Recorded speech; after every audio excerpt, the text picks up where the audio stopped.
So much అండి. How was your experience sir? అంటే మీ background ఎ ఎ ఎ మీ బ్యాక్‌గ్రౌండ్‌లో ఎవరు ఫిల్మ్ ఇండస్ట్రీలో ఎక్కడ లేరనుకుంటా. మీరొకటే ఇంత పెద్ద స్థాయికి ఎదగడం అంటే అది మామూలు విషయం కాదు. యెస్. మీకెలాంటి ప్రాబ్లమ్స్ ఫేస్ చేశారు మీరు? అంటే చాలా సార్లు చెప్పడం జరిగింది. ప్రాబ్లమ్స్ ఉంటాయి అందరికి. నాకే కాదు, హ్మ్. ఇండస్ట్రీలో అందరికి ప్రాబ్లమ్స్. ఈవెన్ దో అంటే అంటే మిమ్మల్ని కష్టే ఫలి కదా!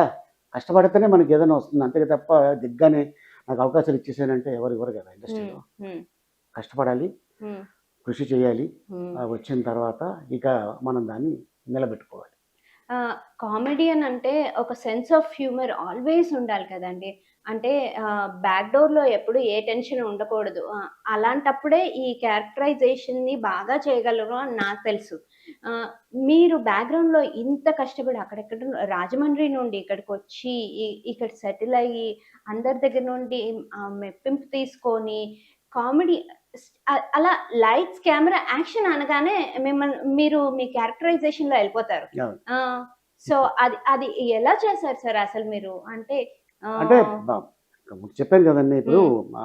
మనకి ఒక కథ రాసుకున్న తర్వాత ఒక క్యారెక్టర్ రాస్తారు. హ్మ్. దాన్ని మనం ఎలా మోల్డ్ చేసుకొని హ్మ్. చేస్తే బావుంటుంది హ్మ్. అనేది, ఎందుకంటే క్యారెక్టర్ చెప్పగానే ఓకే. మనం ఇలా చేస్తే బావుంటుంది హ్మ్. అనుకోని రైటర్స్ కూడా అలాగే హ్మ్. ఈ క్యారెక్టర్‌కి ఈ యాక్టర్ ఉంటే బావుంటుంది అనేసి అలాగా. సో, తెలుగు ఇండస్ట్రీలో ఎప్పుడు చెప్తూ ఉంటా. ఆల్మోస్ట్ నాకు తెలిసి ఇంతమంది కమెడియన్స్ ఏ ఇండస్ట్రీలో లేరు. ఒక తెలుగు ఇండస్ట్రీలోనే. అవునండి. ఆల్మోస్ట్ 22 మంది కమెడియన్స్ ఉన్నారు. హ్మ్. సో, అందరూ కలిసిమెలిసి ఉంటాం. హ్మ్. స్క్రీన్ మీద ఎవరి యాక్టింగ్ ఆళ్ళదే తప్ప బయట ఒకళ్ళ మీద ఒకళ్ళు హ్మ్. అనుకోవడాలు, మాట్లాడటం, చెప్పటం హ్మ్. ఇలా ఉండదు. ఆ! ఎవరి విషయం పక్కన పెడితే, మీకంటూ ఇప్పటి వరకి ఒక బ్యాడ్ నేమ్ అంటూ లేదండి ఇండస్ట్రీలో. మీరెవరి గురించైనా నెగెటివ్ మాట్లాడటం కానీ, ఎవరి జోలికైనా ఎళ్ళడం కానీ, సో ఫార్ మేము ఇప్పటివరకు న్యూస్‌లో చూడలేదు. Yeah!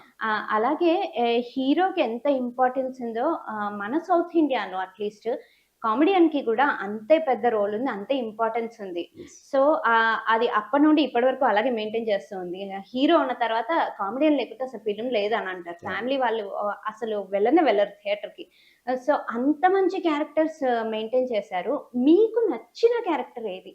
So far number of films అండి. అన్నిట్లో అంటే ఒక్కటి కాదు కదా! ఆల్మోస్ట్ 1000 ఆహ్, ఫిల్మ్‌లు పైనే చేశారు సార్. చేసాం. 1000కి మిమ్మల్ని పైనే. హ్మ్. సో, ఓహ్! హిందీ, తెలుగు, తమిళ్, అవును. మలయాళం, కన్నడ, ఈ మధ్యన నేపాలీ భాషల్లో కూడా యాక్ట్ చేసాం. హ్మ్. అండ్ నంబర్ ఆఫ్, ఎందుకంటే అక్కడ నార్త్‌లో కూడా సౌత్‌లో మాకెంత పేరుందో నార్త్‌లో అంత పేరుంది. హ్మ్. ఎక్కడికెళ్ళినా అరే! ఏ సౌత్ కా యాక్టర్ హై అంటుంటారు. సో, అది ఆబ్వియస్లీ